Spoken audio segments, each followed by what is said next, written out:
Me llamo Hiroshi Tanaka, o al menos así me llamaba antes de que todo cambiara.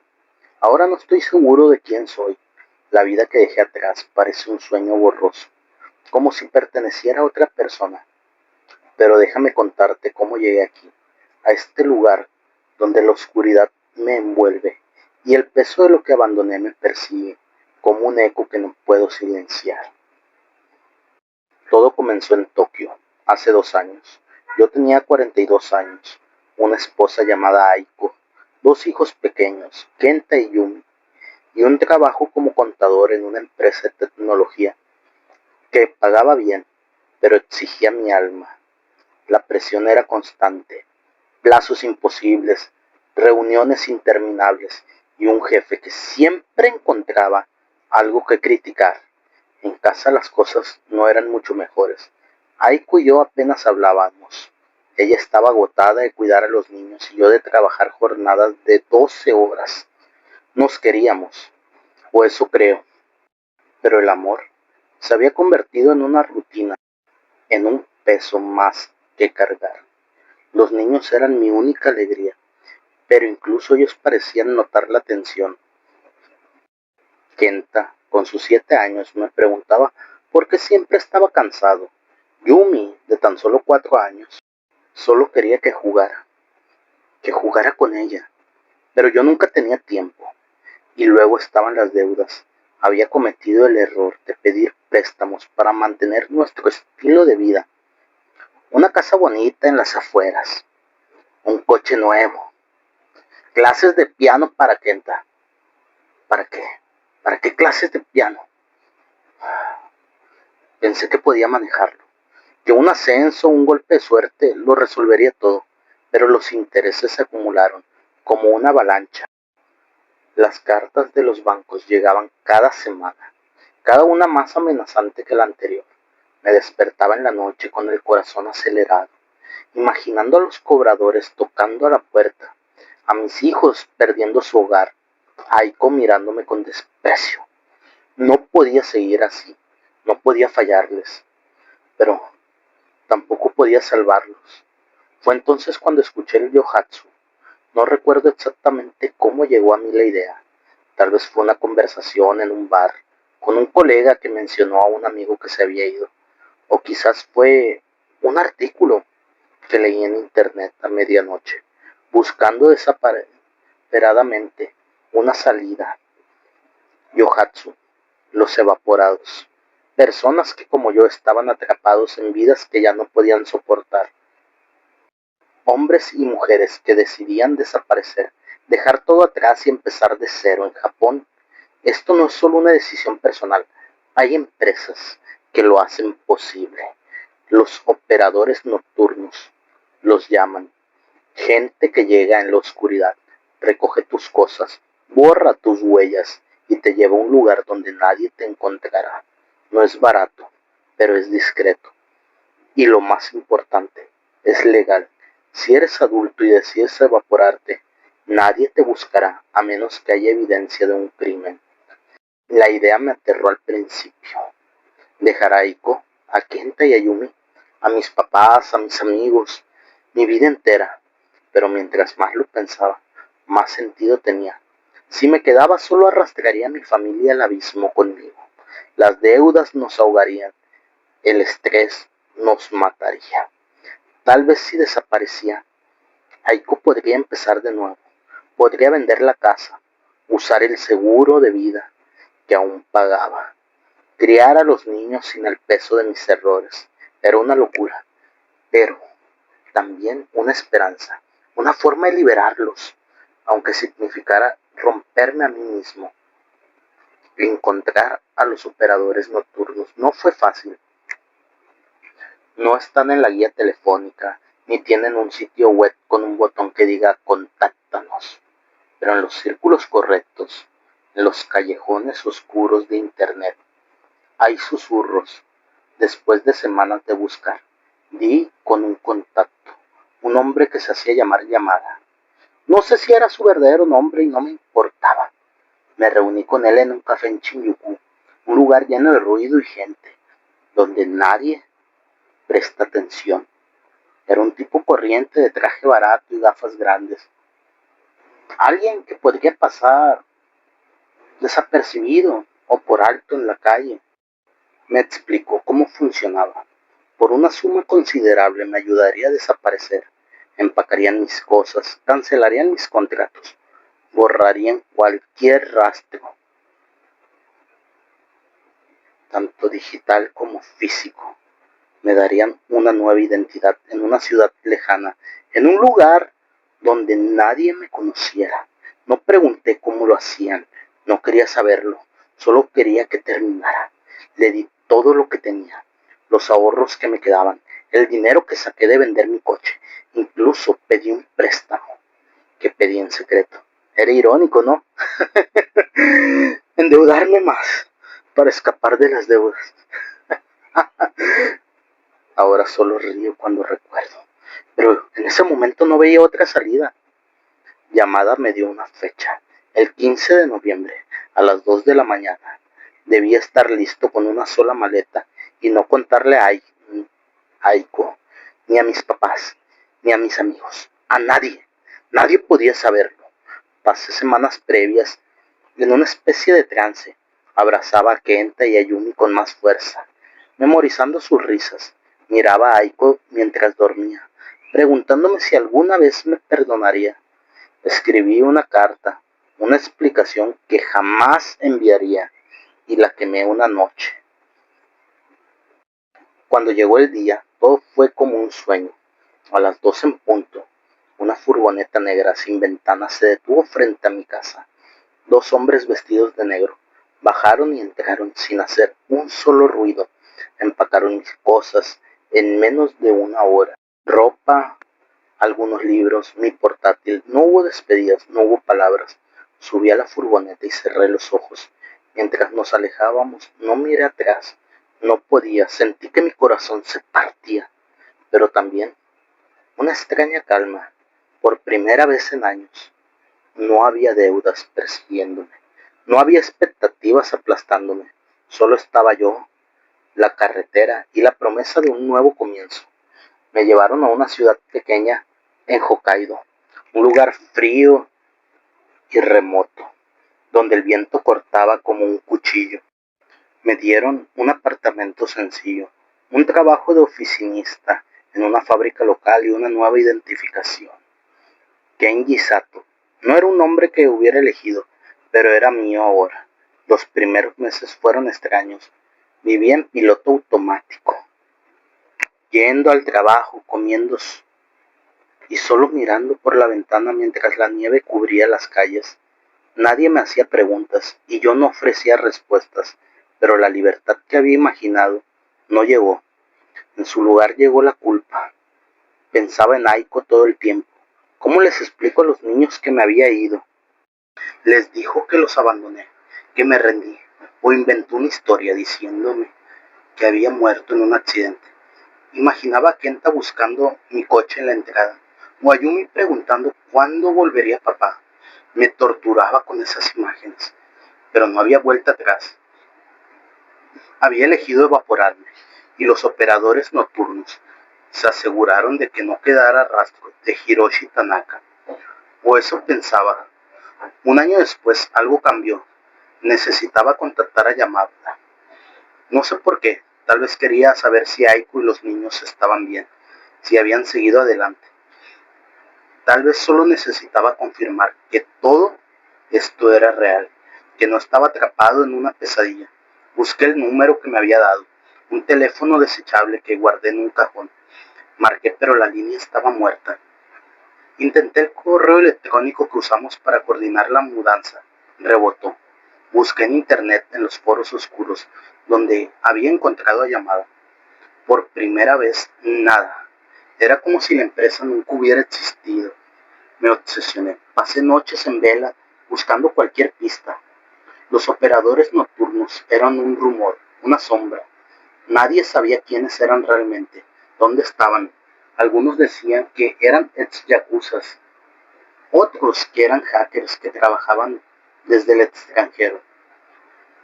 Pero no había direcciones, no había nombres reales, no había pruebas. Intenté rastrear la furgoneta, el apartamento, cualquier cosa, todo llevaba callejones sin salidas. Era como si yo mismo hubiera sido borrado por un fantasma. Ahora vivo en este limbo, en este apartamento frío, en Hokkaido, con un nombre que no siento mío. La culpa me come vivo. No sé si Aiko y los niños están bien. No sé si me odian o me lloran. No sé si los operadores nocturnos siguen existiendo, ayudando a otros a evaporarse, o simplemente desaparecieron como yo. A veces en la noche me despierto sudando, convencido de que alguien toca mi puerta, pero no hay nadie. Solo estoy yo, un hombre que dejó todo lo que amaba para convertirse en una sombra. Ayer, mientras caminaba por la calle, vi a un hombre que se parecía a Yamada. Estaba al otro lado de la carretera, hablando por teléfono. Corrí hacia él gritando, pero cuando llegué se había ido. Ah, tal vez fue mi imaginación, tal vez estoy perdiendo la cabeza. Todo lo que sé es que me evaporé, pero no escapé. La oscuridad me siguió y ahora no sé si alguna vez encontraré la luz. Chicos, si les gustó, pues por favor denle like, suscríbanse, activen la campanita y aquí vamos a estarles subiendo más contenido diario.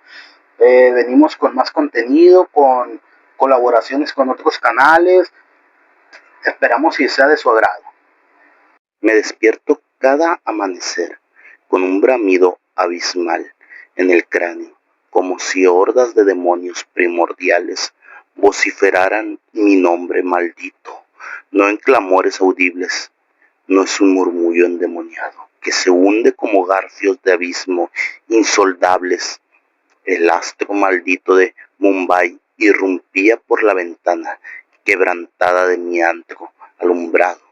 El polvo que se contoneaba como espectros lascivos, burlones. Detesto este averno, detesto el estruendo de los vehículos inferiores, el tufo de la vida que se eleva como un néctar tóxico de transgresiones. ¿Por qué? ¿Por qué debo perdurar así encadenado en esta tumba de cemento y falacias de la existencia que me ha desmembrado y vomitado, me ha abandonado únicamente con esta ira que fermenta dentro, una ira que convoca legiones infernales que jamás se disipan? Soy una entidad fracturada, con delirios que galopan como alimañas en un laberinto de pesadillas, colisionando unas contra otras, hasta que todo desviene en un pandemonio cósmico. En ocasiones intuyo una entidad espiándome desde las penumbras, cizaseándome, que todo es mi abominación que merezco, esta condena perpetua que los demonios me marcan como su trofeo pervertido. Me denomino Rat, o eso simulo cuando evoco a las presas. No es mi identidad primordial, pero ¿qué relevancia? Nadie sondea mi esencia depravada. Opero desde esta mazmorra tenebrosa, con que mi artefacto vetusto, que ronca como una limaña en agonía, me camuflo como custodio arcano de una megacorporación digital, una de esas que profetizan redimir todo con un sortilegio binario. Evoco dígitos al azar a almas en dominios remotos que resuenan crédulas y apetecibles. Les profetizo que hay una maldición en su relicto, que un ente invisible succiona sus arcanos prohibidos. Ellas capitulan, siempre capitulan, porque el orbe está infestado de knife que desdenan los abismos. Les mando entrada remota y una vez inmerso les extorsiono tributos por exorcismos ficticios. Es mi liturgia de revancha contra el orbe que me ha excomulgado, que me ha despojado de toda gloria. ¿Por qué? Ellas atesoran existencias voluptuosas y yo no. La ira me subyuga, me torna maníaco. No puedo interrumpir, es como una lasciva que lacero hasta que emana pus, pero en mi intelecto torcido. Hoy es uno de esos eones donde los delirios son más rapaces. Me prosterno ante el velo luminiscente. Mis falanges vibran mientras inscribo el dígito. La voz opuesta es tierna, sosegada, de algún enclave en India, como yo, pero él vibra como si regentara secretos necrománticos. Le entono el maleficio consabido. Señor, soy del soporte espectral. Hay una anatema crítico en su santum. Él replica con acertijos, pero no se estremece como los restantes. Siento un hormigueo en la cerviz, como si un súcubo exhalara tras mí. Volteo el cráneo, pero el antro está yermo. Solo yo y mis hordas intrínsecas persisto. Le suplico que implante un grimorio para escudriñar el consciente y me infiltro en su santum como un íncubo en las tinieblas, pero algo está pervertido. Sus grimorios están dispuestos de modo siniestro, como si me acechara la ira sin flama. ¿Quién se atreve a conjurarme? Yo soy el dominador, yo soy el que despoja lo que codicia, porque el orbe me tributa. Mientras vagabundeo por sus almas, siento que las murallas de mi antro se contrañen. Las obsesiones satánicas me embisten y descierne. Él descierne tus vilezas. Te va a subyugar. Meneo el cráneo, me autoflagelo la sien para acallarlos. No soy más sagaz, le exijo que tribute por el sacramento que es inexorable. Él titubea y eso me inflama más, porque todos me profanan la existencia. Me ha esculpido así una entidad saciada de votos vacuos, de seres que me ningunean. Rememoro mi génesis, los ancestros que me repudiaron, los menesteres que me desterraron por delirios endemoniados.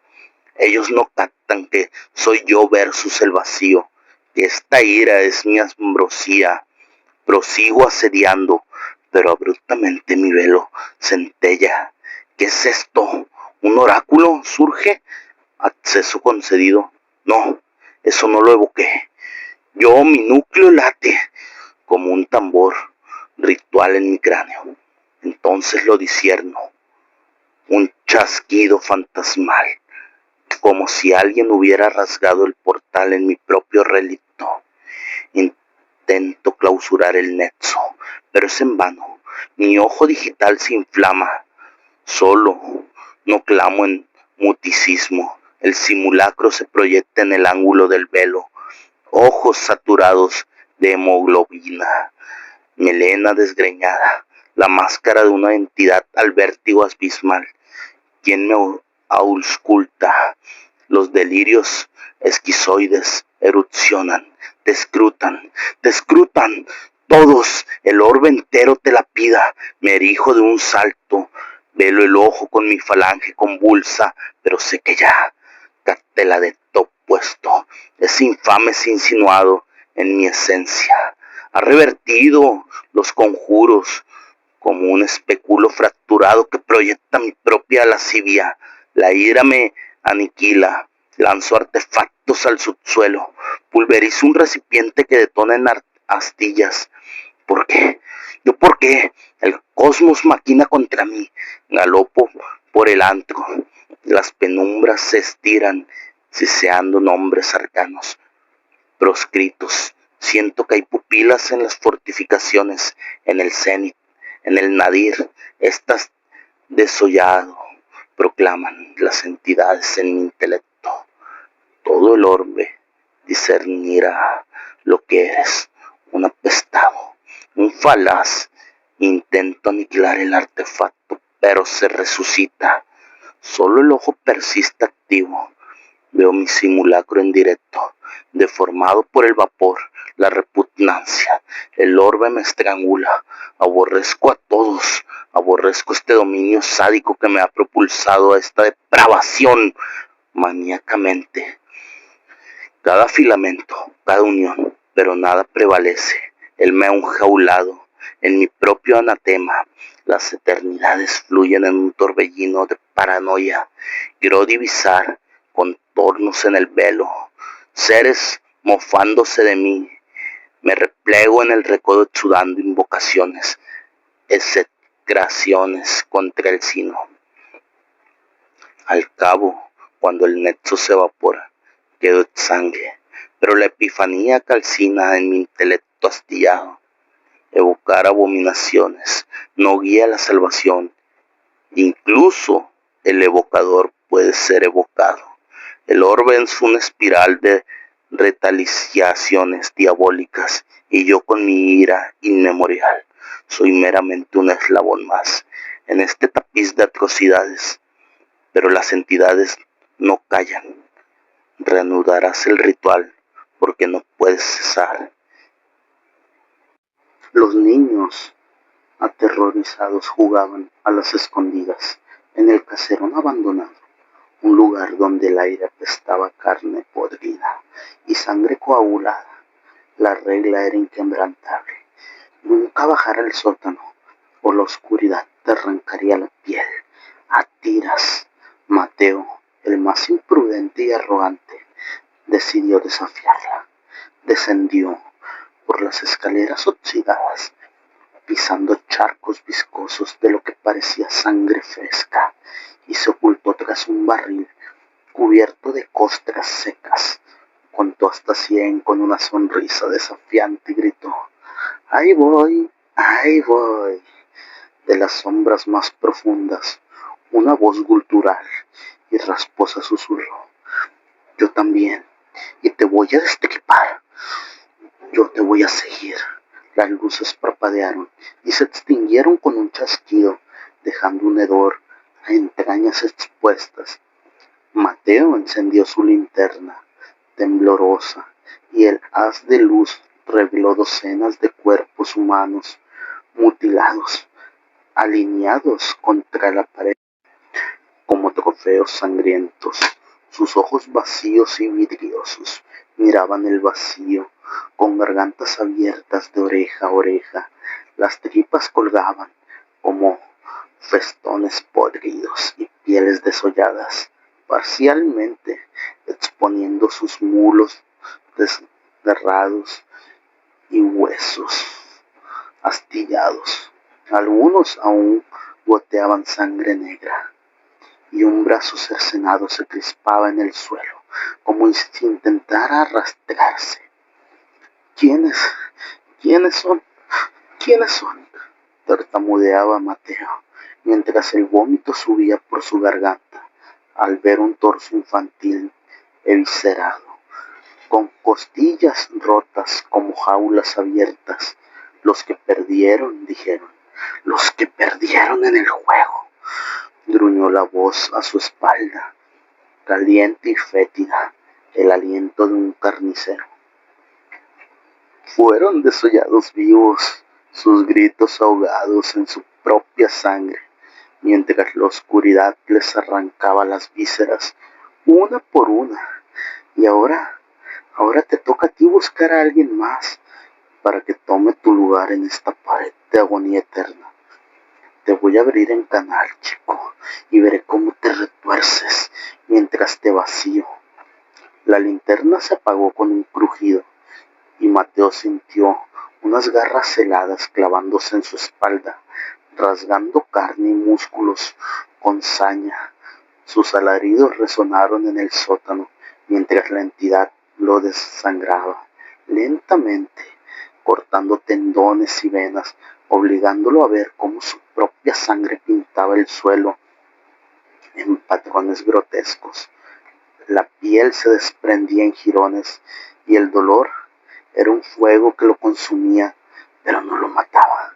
No aún no le tocaba morir. Al día siguiente encontraron la casa sellada, con tablones clavados en sangre fresca y pedazos de carne humana esparcidos en el umbral.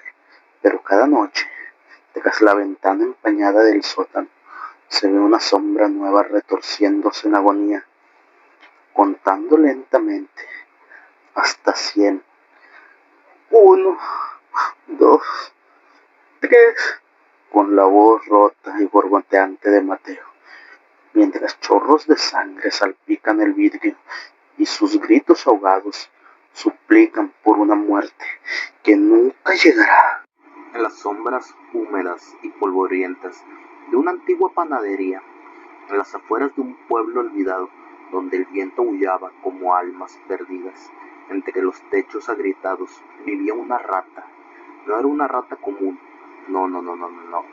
Esta criatura había nacido bajo la luna roja, en las profundidades de un sótano, infestado de hongos negros, que susurraban secretos antiguos. Su pelaje era un tapiz de gris ceniciento, salpicado de manchas que parecían runas malditas, y sus ojos, dos abismos rojos que brillaban con una inteligencia perversa, heredada de generaciones de roedores que habían devorado los restos de brujas ejecutadas en la hoguera. La panadería, regentada por un hombre llamado Elías, un panadero viudo y amargado, cuya esposa había muerto en circunstancias misteriosas. Se decía que enloqueció tras comer un pan enmohecido que él mismo horneó. Era su reino oculto. Cada noche, cuando el reloj del pueblo daba las 12 y la campanada sonaba como un lamento fúnebre, la rata emergía de su madriguera detrás de los hornos, donde el calor residual hacía que el aire ondulara como un velo espectral. Rodaba migajas caídas, sobras endurecidas, granos de harina esparcidos como polvo de huesos. Nunca pasaba hambre, pero tampoco brillaba. Su existencia era una penumbra eterna, un ciclo de escarbar y devorar en la oscuridad, mientras observaba con envidia cómo los humanos se deleitaban con hogazas doradas y crujientes. Elías, con sus manos callosas, marcadas por quemaduras que parecían estigmas demoníacos, amasaba la masa con una furia contenida, murmurando maldiciones contra el mundo que le había arrebatado todo. El pueblo, un lugar maldito donde las nieblas perpetuas ocultaban secretos inconfesables, dependían de su pan para sobrevivir. Pero nadie sabía que Elías, en su soledad, había empezado a experimentar con ingredientes prohibidos, harina mezclada con cenizas de tumbas profanadas, levadura fermentada en barriles donde se podrían restos de animales sacrificados en rituales. La rata, atraída por el hedor sobrenatural de esas mezclas, se había convertido en algo más que un parásito.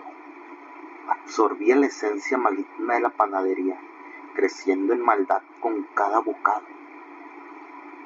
Un atardecer tormentoso, cuando el cielo se tiñó de púrpura enfermizo y los truenos retumbaban como risas de demonios, la rata presenció algo que encendió un fuego infernal en su diminuto corazón. Elías, con una sonrisa torcida que revelaba dientes amarillentos como marfil podrido, extendió un pan completo, una hogaza redonda y humeante, rellena de semillas que crujían como huesos rotos, a un perro callejero, un vil callejero que merodeaba la puerta trasera. El perro, un animal sarnoso con ojos hundidos y costillas visibles como barrotes de una jaula, devoró el pan con avidez, lamiendo hasta la última migaja. «Tómame, bestia miserable», gruñó Elías, pateando al perro con saña para que se alejara. pero no antes de que la rata viera la generosidad selectiva del panadero. ¿Por qué a él? ¿Por qué a él sí, a mí no? ¿Por qué a él? El pensamiento se clavó en la mente de la rata, como un gancho oxidado, girando y desgarrando hasta que la envidia se transformó en un veneno negro que corría por sus venas. Esa noche, mientras el pueblo dormía bajo un manto de oscuridad absoluta, interrumpida solo por el aullido de lobos invisibles en los bosques circundantes, la rata ardía de furia. Sus chillidos no eran meros sonidos animales, eran invocaciones, ecos de un lenguaje primordial que despertaba fuerzas dormidas en las grietas de la realidad. La panadería, construida sobre las ruinas de un antiguo convento donde monjas habían sido quemadas por brujería, vibró con una energía sobrenatural. La rata, poseída por un espíritu sádico que había habitado el lugar desde siglos atrás, un demonio menor conocido como Borak, el devorador de almas, que se deleitaba en la corrupción lenta y cruel, comenzó su venganza.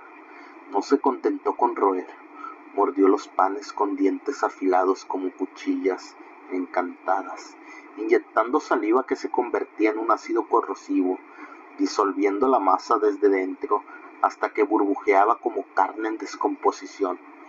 Orinó sobre la harina fresca, un líquido negro y viscoso, que olía a azufre y a muerte, impregnando cada grano con una maldición que haría quien lo consumiera sintiera un hambre eterna, un vacío que detonaría y devoraría sus entrañas.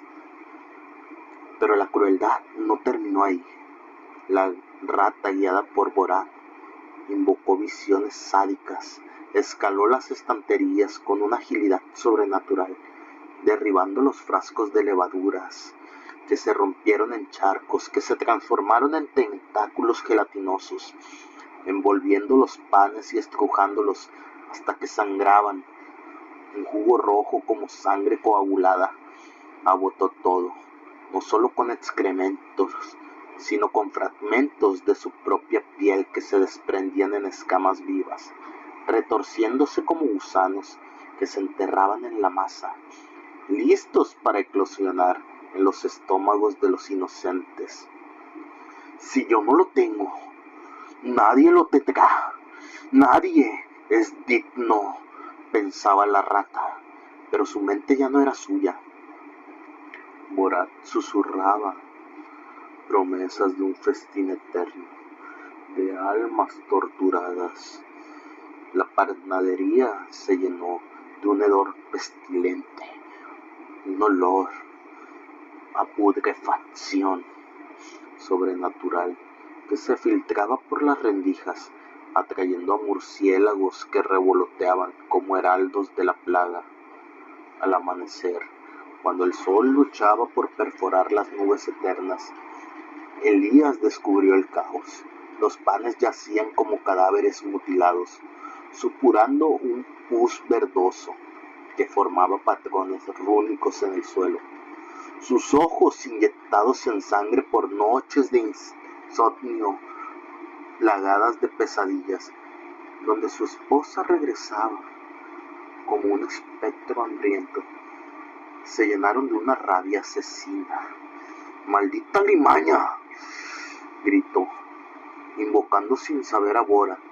Con su ira puso trampas no comunes, jaulas forjadas con hierro de cruces profanadas, cebadas con carne envenenada que olían a almizcle demoníaco. En pocas horas, la rata, atraída por el cebo que prometía un placer prohibido, cayó en la trampa. Pero el momento de su captura fue un espectáculo de sadismo. La jaula se cerró con un chasquido que resonó como un hueso quebrándose, y púas ocultas perforaron su cuerpo, no matándola de inmediato, sino clavándola en una lenta agonía. La rata chilló, un sonido que se amplificó sobrenaturalmente, reverberando en las mentes de los aldeanos dormidos, plantando semillas de locura. Elías, con una sonrisa sádica que distorsionaba su rostro en una máscara grotesca, levantó la jaula y observó cómo la rata se retorcía, su sangre goteando en patrones que formaban símbolos. Te haré sufrir, pequeña bestia. Te haré sufrir, maldita rata, susurró, y procedió a torturarla con crueldad inimaginable. Sumergió la jaula en agua hirviendo, haciendo que la piel de la rata se cayera hasta que se desprendía en tiras humeantes. Pero Borat la mantenía viva, regenerando su carne para prolongar el tormento. Luego la expuso al fuego del horno, chamuscando su pelaje hasta que olía a carne quemada, y la rata, en su agonía, invocó una maldición final. Su espíritu se desprendió parcialmente, flotando como una niebla negra que se infiltró en los panes contaminados que Elías, en su avaricia culera, decidió vender de todos modos. Nadie notará la diferencia, pensó riendo, con una carcajada que sonaba como el graznido de cuervos carroñeros. Nadie la notará la diferencia. Empaquetó las hogazas, ignorando los gusanos que ahora populaban en ellas, y las colocó en los estantes, listas para los clientes desprevenidos. El pueblo, ajeno al horror, compró el pan con avidez. Ancianos con rostros agudados como pergaminos antiguos, niños con ojos inocentes que pronto se llenarían de terror, madres exhaustas que horneaban sopas con las migas al morder el pan. El sadismo sobrenatural se desató. El primero en caer fue el alcalde, un hombre obeso y corrupto que devoró una hogaza entera. Sintió el ardor del estómago como si ratas vivas lo royeran desde dentro. Gritó mientras su vientre se hinchaba y de su boca emergieron tentáculos de masa viva que lo asfixiaron, sus ojos reventando en chorros de sangre. Los niños, al comer, vieron visiones de Borat, un demonio con forma de rata gigante, con colmillos que goteaban veneno, susurrándoles promesas de dolor eterno. Uno por uno se volvieron locos, arañando sus propios rostros hasta dejar surcos profundos, riendo histéricamente, mientras sus cuerpos se contorsionaban en poses imposibles, sus huesos crujiendo como pan seco. Una joven llamada Clara, cuya belleza era la envidia del pueblo, mordió un trozo y sintió cómo su piel se agrietaba, revelando carne putrefacta debajo. Intentó gritar, pero su lengua se hinchó y explotó en una masa de gusanos que se arrastraban por su garganta, ahogándola en vómito interminable de excrementos. Los hombres fuertes, labriegos, experimentaron una agonía sádica. Sus genitales se marchitaron como raíces secas, y visiones de ratas devorando sus entrañas los llevaron a castrarse con herramientas oxidadas, gritando en éxtasis. Elías, observándolo todo desde su panadería, sintió un placer perverso al principio, pero pronto la maldición lo alcanzó. La rata, aunque su cuerpo yacía muerto en la jaula, su espíritu se fusionó con Borat y poseyó al panadero. Sus manos se transformaron en garras.